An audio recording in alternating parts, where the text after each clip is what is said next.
Prime, thanks so much for jumping on and chatting with us today on the Funny Business Podcast. Seal, isn't it? It's a good one name.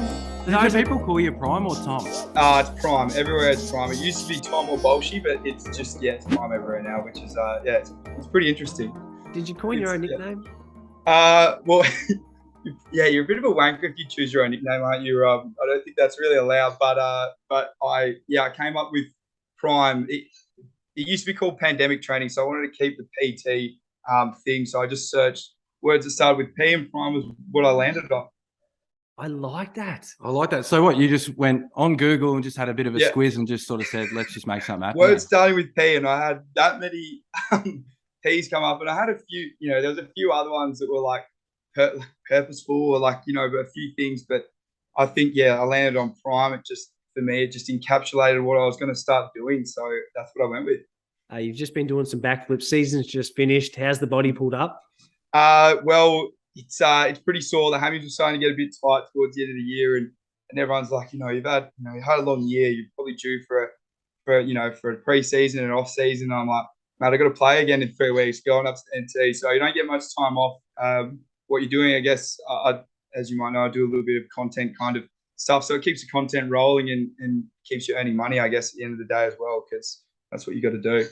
I wouldn't say a little bit of content. You're fucking Eddie everywhere. I was looking at, Rob, you actually got me onto Prime's work, and I was looking at some of your TikToks and the stuff you're doing. It's fucking awesome, man. Big fan. Well, for us, like one of the things, like being in this space and covering so much business stuff, it's really interesting how you've set what you do up, and I think that's a lot of people could learn a lot of stuff from how you're doing things if they get past the original. Like Australia's not known for like people going all out and doing that sort of stuff where being around footy clubs, it's a certain environment and you're putting yourself out there. Have you always been able to feel comfortable doing that?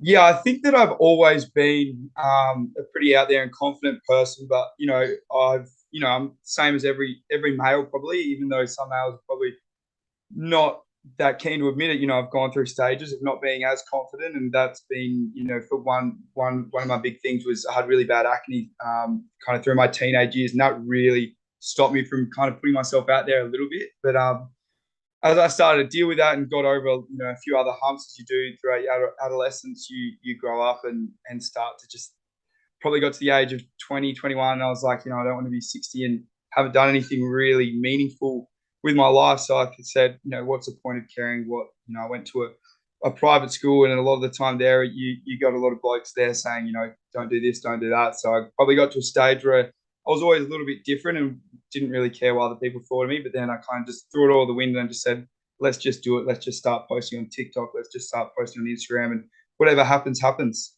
When was that? So when did you first start doing content? It would have been 12 months ago. So around about 12 months ago, I would have started doing content, and the group chat was blowing up. What are you doing, mate? What are you doing, Baulchy?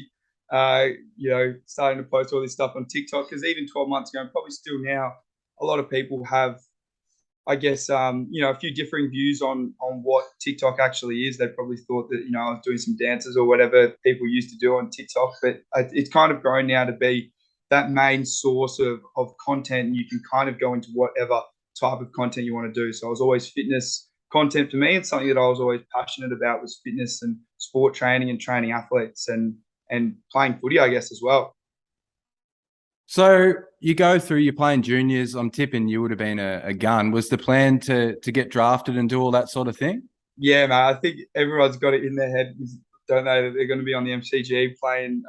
James Hird was always my idol, so I grew up an Essendon fan and was always like, I want to be playing with James Hird's kids. I want to be growing up to be a big Essendon footballer. And it probably wasn't until I moved to Western Australia and started going to and playing school footy there, and probably got a bit of reality check in year 8 and 9 about how good I actually was, because everyone's pretty good in their country town. I was in the Gold Coast Suns Academy, thought I'll get drafted to the Suns if all else fails, like whatever you think growing up as a kid. And then it was really good going to that school and probably give myself a bit of reality check, because it was it really made me focus as well on my education and think, if footy doesn't work out, I've definitely got a backup plan. Fucking love that. Hey, what about the approach of now? Like you go there, you go over to WA. You had a year playing in the the quaffle. Is it still the quaffle? Neefle? What's it called now? Yeah, it was Feeling showing the age, Yeah, huh? I don't know, How mate. bad's Yeah, that? well- I couldn't believe watching the VFL the other day. I was like, quaffle kids. I was watching the VFL and I'm like, fuck, it's like Sydney, Brisbane or some shit. I'm like, Yeah. I was out fucking playing in Craigieburn. You know what I mean? I'm out playing Craigieburn. Yeah, because last year I played in the VFL and I was playing for Astley, which is a Brisbane team. And it was a crazy experience going out. We played against Box Hill. We played against Frankston. Franger was an absolute. That was an beating the experience and a drums? half. Oh mate, it was an experience. You would have played VFL down at Franger probably. Well, I played in Frank and they were beating the drums. They had still the drummen down there. Oh mate, it was a reality check because you're playing Queensland footy. It's pretty free flowing. You come down this little ground, Frankston. It's about 1 degree. I'm freezing. I've got my compression top underneath my long sleeve jersey. Mate, I'm a winger half back at that stage. I'm pretty soft. I'm out in the wing. I'm trying to stay away from the contest. And I'm 18 or 19. Just getting smashed. We almost got up. I think we got done by 10 points in the end, but that was definitely an experience down there. And now, like 12 months in, you do this content, it takes fire. I feel like I'm sure it's opened a lot of doors and opportunities now where you can take media as a career, but also like obviously you're going back up to play footy in the NT. Is this a model that you've seen? Like I talking to Locke before off air, like American sports, and there's heaps of these people that are like that. One of the guys destroying. Destroying. I was about to say, he's crazy, bro. Like he goes in, he can kick the fuck out of the ball from 60 yards. He just does content. He's in and around the NFL. It's almost like the people that almost get in the NBA 2Ks, like they're street ballers, the professor. Yeah, like is right. But who do you take inspiration from? And now that your content's like this, where do you want to take it? It's interesting because a lot of people did compare me kind of to destroying it at the start, and I'd never seen any of his content, so it was pretty much it's interesting because it's really difficult to start doing content, especially on like playing footy and stuff like that, and trying to give advice to younger kids when you're not playing at the top level, and you probably have to get over that own hump of kind of a bit of a pride thing as well, because you're like, should I even be deserving to give these guys any advice? Like, do I deserve to do that? And for me, it was probably like, they still see you, I guess, as someone that's older that has played VFL and has played in those different leagues. Even if I hadn't, I think that young kids still will look up to you. So for me, it was an interesting way starting it. I definitely have watched some of Destroying's vids lately and definitely have taken some inspiration out of it. I think that he's amazing what he does. I see he goes to different places around America and they do like 1v1 battles. So like they go like one person is like the receiver and one person's like cornerback or safety, and then they like have to go against each other, which is like a really cool thing. And then they like get kicked out, and then it's like the last two, which is like a really cool thing, which I reckon could do with like a goal kicking challenge or something in AFL. But yeah, something like that could be really cool.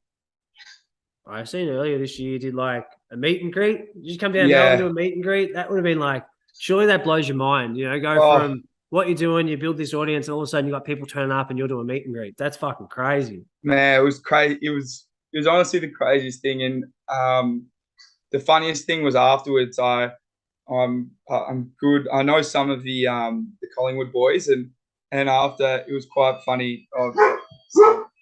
All good, brother. Can we yeah. we pause this and can we come back? Yeah.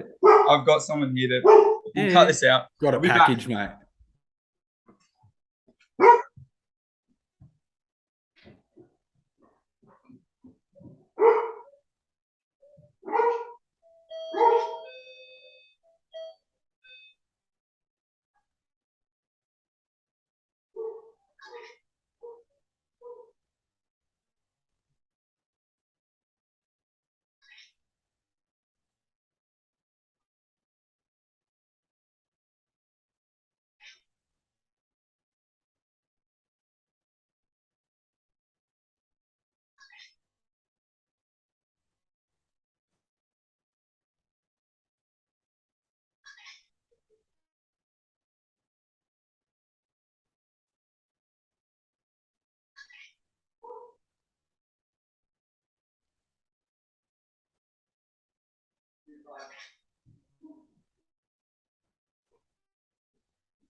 Sorry, lads, we're installing a new barbecue here at the moment, so we've got some, That's all good, mate. some people It's all coming in and good. out. No Oh, stress. sorry about What I do can't you? even remember what the question was, but it was good, I reckon. Oh, it doesn't matter. I want to ask you about, bro. When you first posting this stuff out, you mentioned you just said, "Fuck it, I'll just put it out there, whatever it is."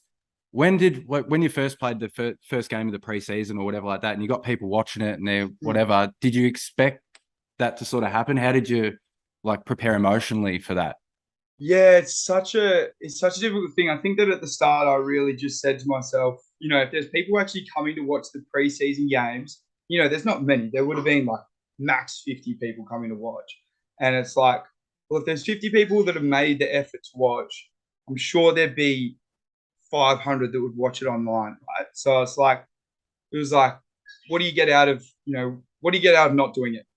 Like absolutely nothing, right? So that was kind of the big thing for me. I was like, I don't want to look back and think that was a missed opportunity. Like there's so many things that I'm starting to do now. I've don't know if I should mention it, but I'll keep it on the DL. But I've got like a protein brand that's coming out, so I'm like that. That's again for me. It's like, could it be good? Could it fail? Who cares? I'm going to do it anyway. And if it fails, whatever. At least I know that I tried. Have you always been like business minded? I feel like a lot of people, like for us, Yeah, we find it really frustrating. We've got a lot of friends and people yeah, who are in different sports who don't leverage the opportunity that they have. Like I'm very much aware of the opportunity because I was someone who, when I played, didn't have social media, didn't have any profile of that sense, and now I'm going, fuck, it would have been nice if I had have just had it back then, and we could have had something to leverage with what we're doing, at least a baseline, because we started funny business from pretty much scratch. So it'd be cool to hear your thoughts about what you think. Is it just, are they blanketed by the fear of doing it? Could people leverage it more to turn it more into a business? mate. It's such a difficult thing again to say because I'm lucky enough that my old man, he's an entrepreneur. So I guess I've kind of grown up my whole life taking a lot of things from him, and he's been a really good role model for me. And it's interesting, the same thing. I look at my mates, I'm like, lads, you can do this if you want. You can do that. You're kind of a little bit in the rat race here, and some people just don't have that mindset, and it's difficult because it's like you're not you see them as not reaching their potential maybe, but like in their head their potential might be different to what your head might think of their potential as being. So sometimes you can only give people advice, and if they don't take it, then that's all you can do, I think, at the end of the day. But I do 100% the same thing. I get a little bit frustrated because I'm like, you guys could leverage what you have and start to do this. I've got John O'Freeman that plays my team, who's an ex-Brisbane Lions player. I'm like, you could start, you've kicked 7 today. You could leverage that, post it, and people would want to train with you. And you could do one-on-one training if you wanted to, like on a Wednesday afternoon, and you could earn good money out of that. But I think some people as well don't put themselves under enough pressure financially. Like some people have to think like, or they don't set goals. Like for me, I've got a goal of how much I want to earn each week. If I don't hit that, then I'm like, what can I do the next week? It's going to help me earn that. I like on your courses that you went through and you made them like sports specific. Mm. You've like, for an online business, 99% online. I'm sure that there's a core element that's very similar, but there's tailored parts that you're trying to help for each part. I haven't gone through and sussed them, but Yeah. how important are you're like building the right products or building offerings that because as your community and the people who follow you keep growing, I'm sure they're not all the same. They're all interested in different shit. They're sliding into the DMs asking for different things. Yeah, exactly. Well, that's the thing about starting a business, right? You've got to look at the coffee shop. You've got to look at the personal trainers that are in the industry, and then you've got to pick holes in them and say, what am I going to offer that's different? No one else on the market that I know does personalized programs. So you fill out the gym form. You say, how many injuries have you had? What injuries have you had? What sport do you play? All this sort of stuff. And then I can tailor your program towards that. I don't know anyone else in the industry that does that.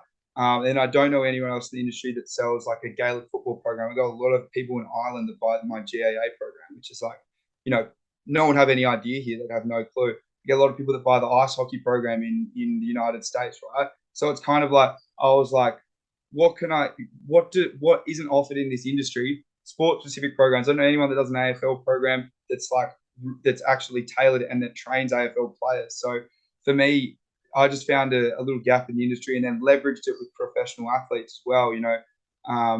Leveraged it with people like Patrick Cripps and Tom Mitchell and stuff that I was training. I can use this as well to create a business that's going to be that I can advertise as being better than other businesses. Oh, you must love fucking KO and all that shit. You be watching all the sports and looking at all the different movements and stuff like that. I love You it, must go man. down the rabbit hole. Yeah, you have no idea. I flog it.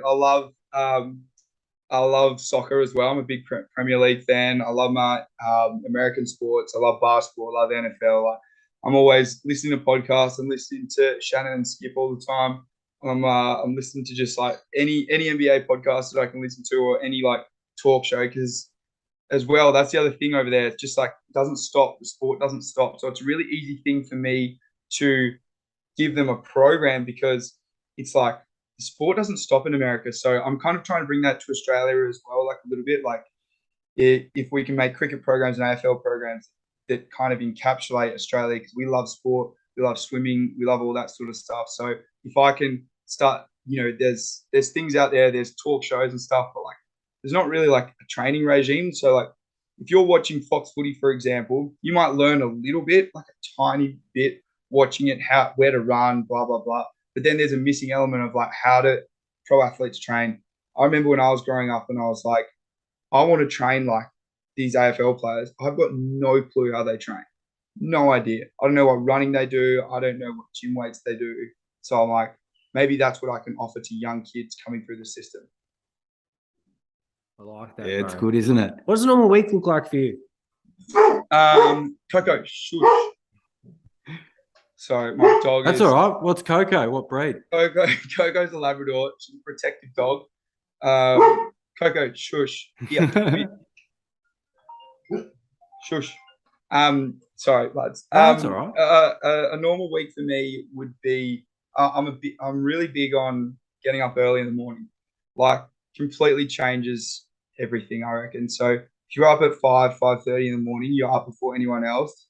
You get in a gym session, you're pretty much ready to go to work by 7:38. Now, working for me, a lot of filming, a lot of editing, a lot of writing a program. I'll generally work from any time between 8 and 2 maybe, and then like might have a bit of time off, go for a walk the dog, go for a run or something, catch up with mates. And but I'm still working a lot of the time. I'm sending out merch, I'm doing ads, that sort of stuff. I do it all myself, so there's a lot of other things that kind of go into it, I guess. Well, doing it by yourself, that's interesting. So you just like everything you're doing is you're kind of like a bit of a content cowboy. You're just learning on the fly and just sort of seeing what works and sticks. So I'm sure you're looking at the feedback and seeing like with merch and stuff, like you've got a lot of stuff going on. Are you learning through YouTube, books, podcasts? You mentioned podcasts before. Yeah, it's really trial and error for me. Like a lot of people will ask me, they're like, how many hours do you work in a day? I'm like, what do you actually consider as being work? Like, technically for me, I don't feel like I work at all in a day. But like for me, scrolling on TikTok for an hour, that's technically work. Every time I'm looking at TikTok, I'm looking for new sounds, new trends, stuff like that, things that are going to start to push out my video if I'm going to create something. So I remember when that Andrew Tate bloke was all over everyone's feed. There was a specific thing that he did in his videos. He started to do subtitles in his videos that were like a specific type of subtitle that you can only do on like Adobe Premiere Pro. And it's like, if I start doing that, then my videos are going to get started to push out in the algorithm. It's going to catch people's attention. So you've got to keep looking at all these things, Instagram Reels, what's going up on Instagram, keep looking at your insights and what pushes out and what doesn't. What about some videos that caught fire? Do you go back and dissect them? Do you go back and go, what worked, what didn't, like you play footy? Like you would when you look back at a game you played? Yeah, it's a really good point. Like, I think that everything is, you have to be really self-aware of what works and what doesn't. So for me, what works actually won't work again in 2 or 3 months because the algorithm's always changing, right? So if you post something and it's really good, I'll post a very similar video in 2 or 3 months' time and it won't do as well because the algorithm has completely changed. So it's funny because it used to be on TikTok 7 to 8 or 7 to 10 second videos would go. I got like a couple with like 4 mil, 5 mil views that were only 10 seconds long, and then most recently there was a highlights video of me playing footy. It's pretty much just me being a pest and getting pushed around the whole time. And that ended up getting like 4 or 5 million views as well. But that went for a minute long. So it's constantly changing what the algorithm does. So you just got to keep, like I said, keep scrolling on TikTok and see what works and see what doesn't, and be self-aware. Can you look up what the algorithm's doing? Because I've tried doing that shit for like LinkedIn, for Instagram and stuff like that. It seems like you say, it just moves on so quickly. So you really have to be right onto it, don't you?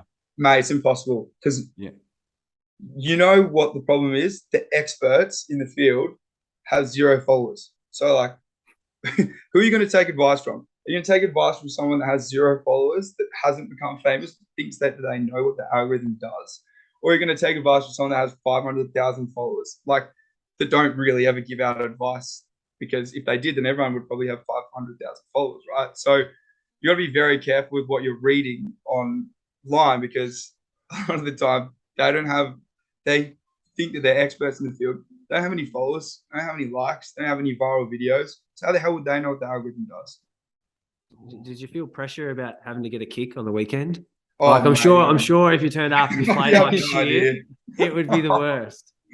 Mate, it sucks because you're like, look, I honestly cherish it. I really do. I really do love it. And the biggest thing for me is when I start to flip the switch on the field, is when someone says to me, I get some pretty funny things, because obviously I do the game day vlog and put, a lot of me playing footy in there. And if I haven't got a touch, then everyone's like, start getting game day vlogs gonna be pretty short this week, mate, from the crowd, which is always pretty funny. But instantly I'm like, shit, you're probably right. I'm going to have to start getting a kick here. So it usually flips a switch for me. I'm like, yeah, you're right, actually. But honestly, I don't really think about it too much when I'm on the field. Like, I'm honestly just thinking about playing footy and winning, like I always have. I've got a massive competitive edge in me, and I love winning. I absolutely hate losing. But I think that being competitive is really important, not just in sport, but also in a business sense as well, because you have to have that competitive edge, and you also have to be confident and think of yourself as being better than the person that you're standing next to, because that's the first thing. And if you don't do that, then you're instantly already putting yourself down and you're already inferior to your opposition. Oh, you love that shit. You love Rob loves. I love that. No, he's a competitive beast, aren't you? You have to be competitive. I'm better than this. I'm better than Dude. this. No, whatever. You do. You like But it. but in America, right, that is normal. So my sister lives in New York, and I go to America 3 or 4 times a year. I've got a few athletes over there that play in the MLS, and a few baseball players as well. So when I go over there, I love their mindset. They're like, I'm going to be the greatest. And they, my soccer players aren't going to be better than Ronaldo, but they think that they're going to be, right. And everyone around them is like, has the same mindset, and it keeps you trying to build on that. But in Australia, that's really shunned. Like, you're like, if I say to anyone, I'm like, I think I'm better than this person, see you, mate. You're arrogant. You're gone. Like, we don't like you. But so you got to be very careful in Australia what you say and then what you actually do. Confidence is a big thing, I think. Like confidence and just putting yourself out there, I think, and just like when we have like opinions on things, and just it makes you play better, doesn't it? It makes You're going to come out of your shell a little bit. You can't sit in the fence, especially. That's probably the thing that we've learned from doing the pod. If you go back to our early episodes 200 years ago, we were shocking. They were horrible. We didn't know how to. We would like cut and edit. Oh, no, he just blames me for everything. But do you go back and listen to them, and you think, I need to improve this, this, and this? Yeah, it is, bro. It is. Tell us about some of your best games, though. Like, I want to know, like, have you had? I could go on for hours. No. Go on for hours. Come on, let's go. It's an hour and a half podcast. I just want to hear stats. Mate, how long do we have on this podcast? Just give us a stat line. Give us a highlight. Give us a stat line. Okay. Well, I had a few good ones this year. I watched one when you had 40. I think the first one. What's I that? think I watched, you had 40 touches and you kicked 3 goals and you lost or something like. That's Yeah. pretty stiff. You can't do too much more, can you? Yeah, I was game. pretty angry with that. Was against my old side as well, so I had a bit of I had a chip on my shoulder that game. I wasn't happy that we got done. So yeah, I had a few this year, but I know it's difficult. Yeah, it's difficult to say. But yeah, I had a few good games this year, which I was glad about. We're not going to But get yeah, him, I huh? can't. You're trying to get it. Trying to get it. Hey, You're trying to get me here. I'm not going to do it, mate. You If mentioned- anyone out there wants to go look, just search up my name. You can check my stats. Hey, that's it. Put them in the comments. What was the best games? But no, seriously, what about you mentioned before? You got people over in Ireland. You're doing people over in America doing stuff. What's your goal with what you do? You mentioned something before. You another project coming out. I feel like a lot of people that we try to explain to that don't understand this opportunity that exists in the creator economy. Right? You now have the ability, if you're selling things all over the world, to have an international business, be an international profile, do all sorts of different stuff. That must be pretty exciting but also in the same time difficult to choose a pathway. You know what I mean?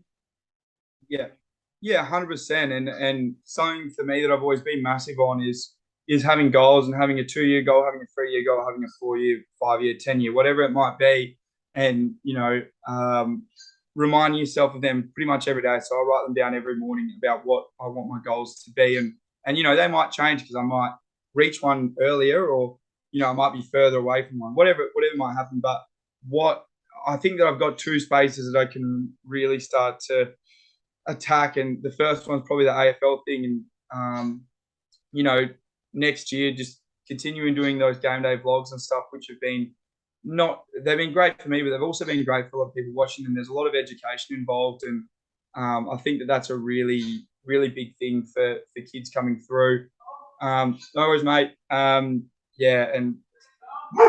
that's probably the big thing for me. So I'm going to keep working through that. And then I think that the other thing that I've got is being that athlete trainer and going around the world and being able to train NFL athletes, training baseball, whatever it might be. That's probably the opportunity there. It's crazy, isn't it? Because you're probably thinking as a kid, AFL player, how gross would that be? And then all of a sudden you find yourself in another country training all these athletes in sports that are just out of fucking this world, I think in Australia, you can sort of live in a bubble. You go over there, it's completely fucking on steroids, isn't it?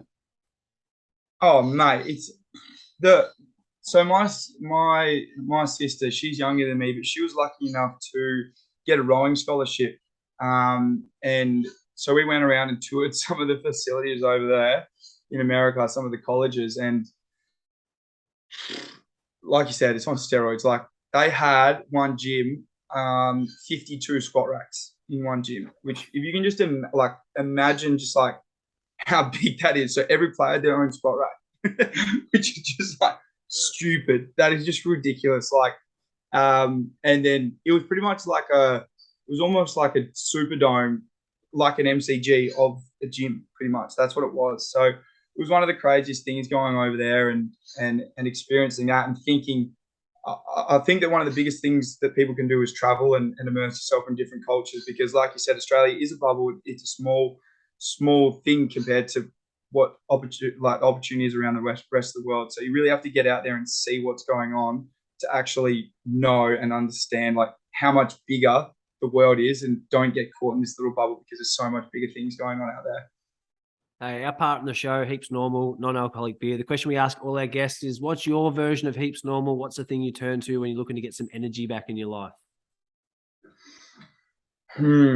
So I probably already said it, but I think that it is the most important thing, and it's sleep schedule. So 8 hours sleep and the same wake up and sleep time. It can be difficult, especially as a younger person. If you go out on a Saturday and completely ruins your sleep schedule, and it might take you a day or two, but it's that discipline in your own head at the end of the day. And if you don't have that discipline in your head, you pretty much already lost the battle. So I think you set one alarm, don't set 2 or 3 or 4, because if you set that many, then you're telling yourself already that you're going to fail. You're telling yourself that you're going to sleep through that first alarm, you're going to snooze it, and you're going to go to the next one. So just set one. That's it. You're done. Wake up at that time, 5 in the morning, clear head, you're ready to go.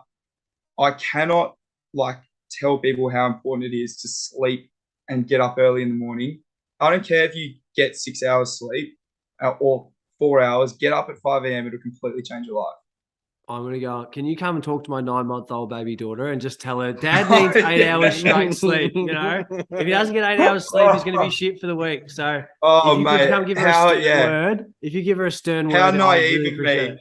How naive. Sorry, if you're under the age of, if you don't have a child, how naive of me. Sorry about that. No, you don't No, understand, but mate. you can. Last year, No, but last it year is- I was it like is that. important. Before Matilda was born, Hmm. my thing was exactly, I was going to bed at 8 o'clock because we were working. We're doing this earlier thing, than it's like, that, straight after the Masked Singer, he'd be in bed, you know, and he'd be just fucking lounging around up at up in the morning. But it's, again, it's like one of those things like sleep. You talk about it all the time. You love. I love. He worked like we used to work at a float, like the float tank joints for a while. Yeah, He'd be doing I love double those floats places. back to back every day. 2 hours, bro, just sinking in that shit. It feels like an 8 hour deep That's sleep. actually, that is fucking elite. I love You that. like it? I love it. Yeah, they're so good. I'm big on that. I'm big on like compression garments. I'm big on like a float tank. I'm big on any type of cold water immersion. Massive on it. You like Wim Hof?